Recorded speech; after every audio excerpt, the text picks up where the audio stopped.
Thomas, Percy and James were looking at the early morning sky.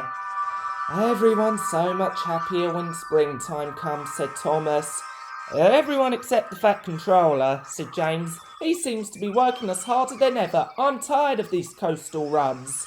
"He just wants everything to be ready for the holidays," added Percy. "Anyway, salty air makes me all cheerful in my smoke box."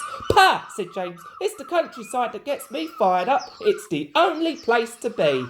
And he puffed away to collect his fuel trucks from the docks. Thomas and Percy had to take some empty trucks to the scrapyards. As they were shunting their trucks into a siding, they saw an old coach. She looked very sad. "What are you doing here?" "They call me Old Slow Coach and said I wasn't useful anymore. Now only the mice riding me." "Well, you may be dusty, but you're in perfect shape." The yard manager appeared. "Come along, I have trucks for you to take away." "Excuse me," said Percy's driver, "can you tell us about this coach?" "Old Slow Coach, she's been here for years. She'll be broken up when we find the time." The engines were most dismayed. "We'll try and help you," but they didn't know how. Meanwhile, James was enjoying himself. "This is the life," he chortled.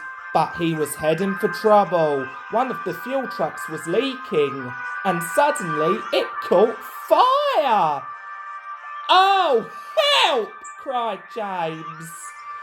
They reached the siding and his driver gave the alarm. "It's fuel and it's dangerous." Thomas and Percy saw the smoke and a guard waving a red flag. "Sparks from James's funnel have set the fuel trucks ablaze," he called. "The firemen have got things under control, but it's quite a mess." "You said the countryside got you all fired up," said Percy. "But I didn't think you meant it in this way." "Pah!" said James. "It was the stupid truck's fault, not mine."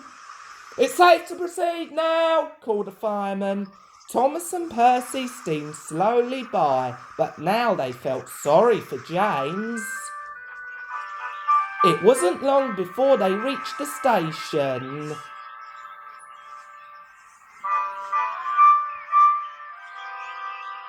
Later, as they were having a long drink at the water tower, they suddenly heard a commotion. "What's the matter?" Thomas asked. "It's another fire at the workman's hut. We'd better see what we can do."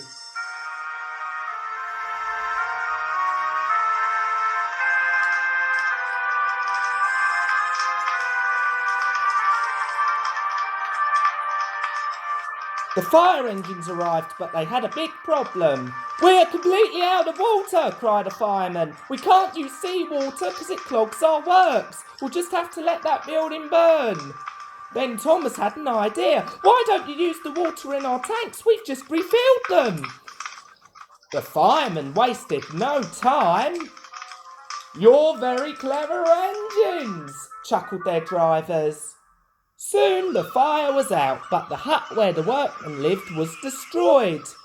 "We'll need to find somewhere to house the men. They can't sleep on the beach," said the foreman. "But what about Old Slow Coach?" said Percy. "She'd be perfect for the workmen. Comfy too," added Thomas. "What a good idea." So they telephoned the Fat Controller, who agreed. "She'll be spick and span by the time you collect her." And she was, and very happy too. "I can't thank you enough," she said. "I feel splendid." The engines buffered up to her, and they set off happily for her new home. Everyone agrees that there is nothing slow about Coach, and she will always be really useful indeed.